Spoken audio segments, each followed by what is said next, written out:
ମୁଁ ସଦାନନ୍ଦ ଖରା ମାଲକାନଗିରି ଜିଲ୍ଲା ସିନ୍ଦ୍ରିମାଳ ପଞ୍ଚାୟତ ଅନ୍ତର୍ଗତ ଆମେ ସତୀଗୁଡ଼ା ଶିବ ମନ୍ଦିର କମିଟି ପରିଚାଳନା କମିଟି ଆମେ ଆଜି ମାଲକାନଗିରି ବ୍ଲକ ବିଡ଼ିଓ ସାର୍ଙ୍କ ପାଖରେ ଆସିଥିଲୁ।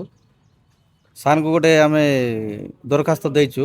ବିଗତ 2024-10-2024 ମସିହାରେ ଡିଏଫ୍ଓ ସାର୍ଙ୍କୁ ଆମେ ଏକ ଦରଖାସ୍ତ ଦେଇଥିଲୁ ବନ ସୁରକ୍ଷା ସମିତି ଗୃହ ନିର୍ମାଣ କରିବା ପାଇଁ।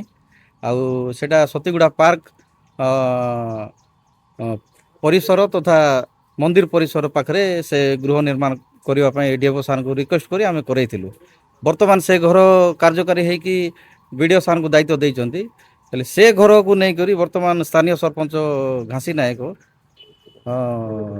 ଘାସି ନାୟକ ସେ କାମକୁ ଅନ୍ୟ ସ୍ଥାନରେ କରିବା ପାଇଁ ଅନ୍ୟ ଜଣକ ଠିକାଦାରଙ୍କ ଠାରୁ ପଇସା ନେଇଥିବା ଆମେ ଶୁଣିବାକୁ ପାଉଛୁ। ସେଇଟା ପାଇଁ ଆମେ ବିଡ଼ିଓ ସାର୍ଙ୍କୁ ଆସି ଆମେ ଲିଖିତ ଅଭିଯୋଗ କରୁଛୁ। ଆଉ ଯେଉଁ କାମ ଆମେ 2024 ମସିହାରୁ ଲାଗି ଡିଏଫ୍ଓ ସାର୍ଙ୍କୁ ଆମେ ଦେଇଛୁ ସେ କାମ ସତୀଗୁଡ଼ା ପାର୍କ ତଥା ମନ୍ଦିର ପରିସରରେ ହଉ ବୋଲି ଆମେ ଗାଁ କମିଟି ତଥା ମନ୍ଦିର କମିଟି ତରଫରୁ ଆମେ ଆସି ସାର୍ଙ୍କୁ ଜଣେଇଲୁ।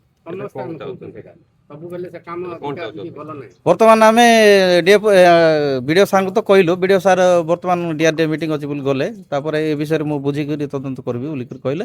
ଆଉ ସେ ଜାଗାରେ ଆମେ କରିବା ପାଇଁ ଆମେ ଜେଇ ସାର୍ ବି ଆସିଥିଲେ। ଜେଇ ସାର୍ଙ୍କୁ ବି କହିଲାକୁ ହଉ ଠିକ୍ ଅଛି ବୋଲିକରି କହିଲେ।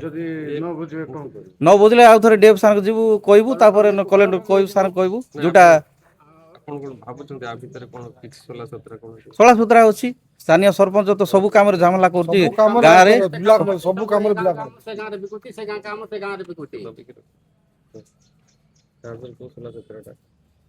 ସ୍ଥାନୀୟ ସରପଞ୍ଚ ଏବେ ଗୋଟେ ସରପଞ୍ଚ ଅଛି, ଗାଁରେ କୌଣସି ଲାଇଟ୍ ନାହିଁ, କୌଣସି ସମସ୍ୟା ହେଲେ ଆସୁନାହିଁ, ଘରରୁ ବାହାରିଲେ ଡାଇରେକ୍ଟ ଯାଉଛି। ସେଇଟା କ'ଣ ସରପଞ୍ଚ ହିସାବରେ ଅଛି ନା କ'ଣ?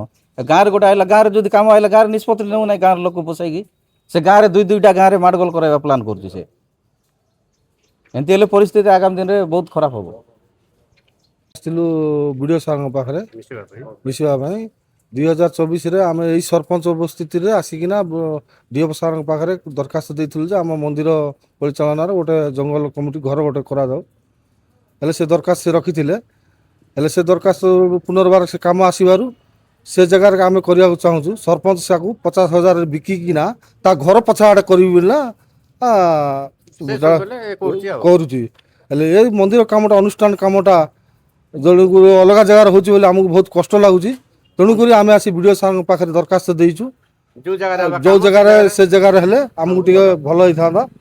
ଆମେ ଆଉ ସିନ୍ଦ୍ରିମାଳା ପଞ୍ଚାୟତରେ ସରପଞ୍ଚ ସବୁ କାମ ଯାହାକୁ ବାହାର ଠିକାଦାର କଣ୍ଟ୍ରାକ୍ଟ ମାନଙ୍କୁ ବିକ୍ରି କରୁଛି, ଆଉ ଆ କାମ ତାକୁ ବିକୁଛି। ବହୁତ ହେରଫେର। ଆଉ ଖାଲି ଘରୁ ଆସିବ ଚା ପିଇବାକୁ ବ୍ଲକକୁ ଯିବ ଘରକୁ।